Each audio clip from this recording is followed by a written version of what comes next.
Hey everyone, today we are going to discuss Second Carnatic War. Second Carnatic War that means तो पहला हुआ होगा और पहला हमने पिछले वीडियो में देखा है। वीडियो की डिस्क्रिप्शंस मैंने लिंक में दे दी है।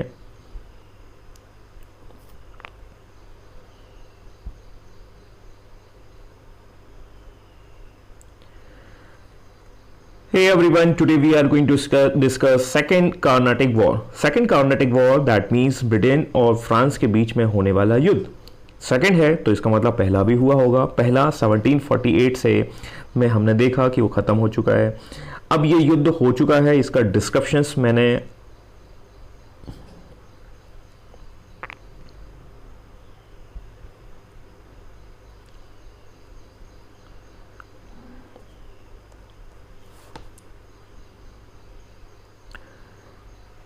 Hey everyone, today we are going to discuss Second Carnatic War. Second Carnatic War that is 1749 से 1754 के बीच में चलेगा। सेकंड है इसका मतलब पहला भी हुआ होगा। पहले वाला जो वीडियो है वो हमने पीछे डिस्कस किया था, कैसे वॉर हुआ, क्या घटना हुआ और किस ट्रीटी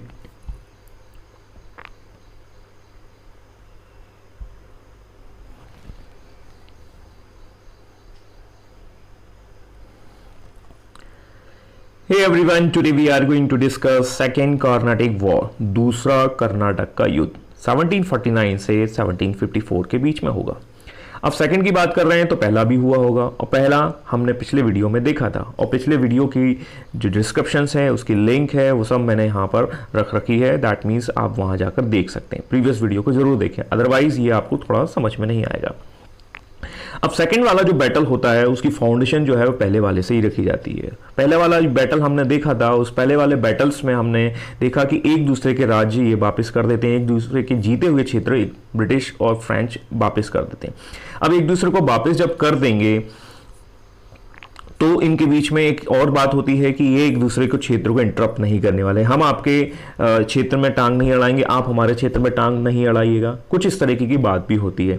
लेकिन तनाव तो बना हुआ है। अब ये तनाव जो है वो डायरेक्ट ना होकर वो इनडायरेक्ट वे में जाएगा। दैट मीन्स तो ये क्या करेंगे, इंटरनल पॉलिटिक्स में भाग लेंगे इंडिया की और इंटरनल पॉलिटिक्स में इंटरप्ट करेंगे, जिसकी वजह से ये बैटल होने वाला है।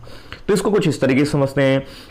अंग्रेज और फ्रांसीसी भारत की आंतरिक राजनीति में पक्ष लेते हुए, दैट मीन्स एक दूसरे के विपक्ष में रहेंगे, विपरीत रहेंगे, एक कांग्रेस एक बीजेपी, इस तरीके से हम देखेंगे, जिसके परिणाम स्वरूप हम ये देखेंगे ये सेकंड वाला युद्ध होने वाला है।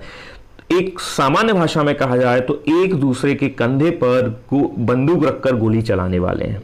अब होगा क्या उसमें हम देखेंगे ये डुप्ले ने दैट मीन्स मुजफ्फर जंग और चंदा साहिब का समर्थन किया, जो हैदराबाद और ऑरकॉट के नवाब बनना चाहते थे।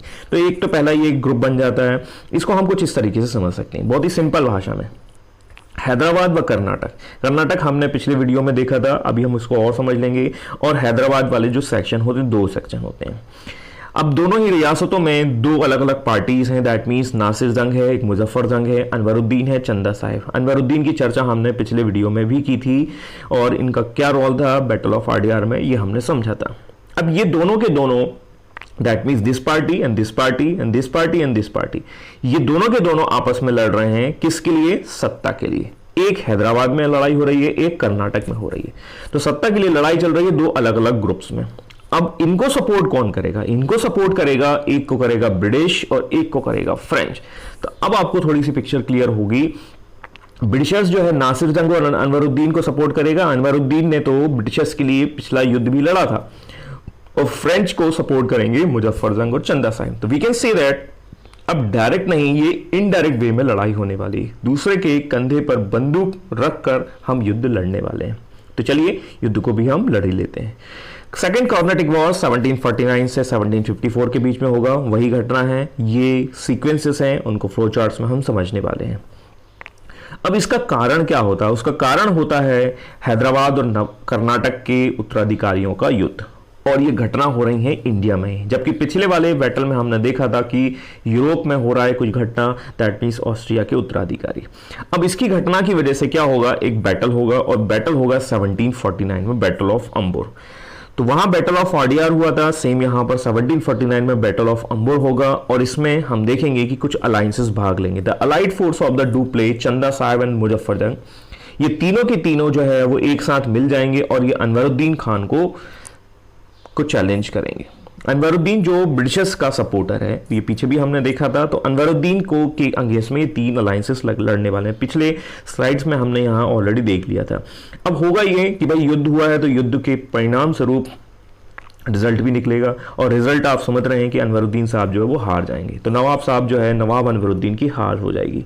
अब ये घटना तो हमने समझ ली है, और इसके फलस्वरूप हम देखते हैं कि चंदा साहिब जो है वो कर्नाटक का नवाब बन जाता है। तो एक सीक्वेंस हमने यहाँ समझा, क्योंकि चंदा साहिब जो है वो कर्नाटक के नवाब को चैलेंज कर रहे हैं, दैट मीन्स अनवरुद्दीन को चैलेंज कर रहे हैं, और इस तरीके से घटनाएं हमें यहाँ देखने को मिलेगी। अब इसी समय एक घटना और होती है, नासिर के विद्यु के बाद, दैट मीन्स मुजफ्फर जंग शासक बन जाता है। अब 1750 के आसपास यहाँ मुजफ्फर जंग वाले सेक्शंस में भी कुछ घटनाएं बन रही हैं, और इस घटना के फलस्वरूप हम देखते हैं कि मुजफ्फर जंग शासक बन जाता है। इसका मतलब हम ऐसा कहें कि फ्रेंच जो है वो ज़्यादा पावरफुल दिख रहे हैं, ना केवल हैदराबाद बल्कि कर्नाटक। तो कर्नाटक का तो हो गया, यहाँ पर 50 में आप देखेंगे कि फ्रेंच फिर पावरफुल दिखाई दे रहे हैं। फ्रांसीसी और उसके सहयोगी फाइनली सक्सेस होते हैं और उनके लोग जो है वो जीतते जाते हैं। अब ये घटनाएं तो चल ही रही हैं बीच में। यहाँ पर हम देखते हैं कि रॉबर्ट क्लाइव जो एक अंग्रेज अधिकारी होता है, अंग्रेज मेन सोल्जर होता है, वो धीरे धीरे इस सेक्शंस को कैप्चर करने की कोशिश करता है और बड़े ही फोर्स के साथ ऑरकोट पर कब्जा कर लेता है। 1751 की घटना होती है। अब यहां पर हम देखेंगे कि 1751 में ऑरकोट पर वो कब्जा कर लेता है। चंदा साहिब की हत्या कर उसकी जगह मोहम्मद अली को शासक बनाया था। तो चंदा साहिब हमने पीछे देखे थे, जिनको भी इसलिए कह सकते हैं फ्रेंच सपोर्ट कर रहे हैं, और मोहम्मद अली को शासक बना दिया जाएगा। इसका मतलब क्या हुआ, अब यहाँ पर ब्रिटिशर्स थोड़े से हैवी आ रहे हैं या भारी हो रहे हैं, और इस तरीके से एक घटना चलेगी। अब हम देख रहे हैं कि घटना तो चल रही हैं 1752 के आसपास, और एक दूसरे को मारापीटी चल रहा है। अब बहुत सारे सीक्वेंसेस हैं, उनको हम समराइज वे में देख रहे हैं।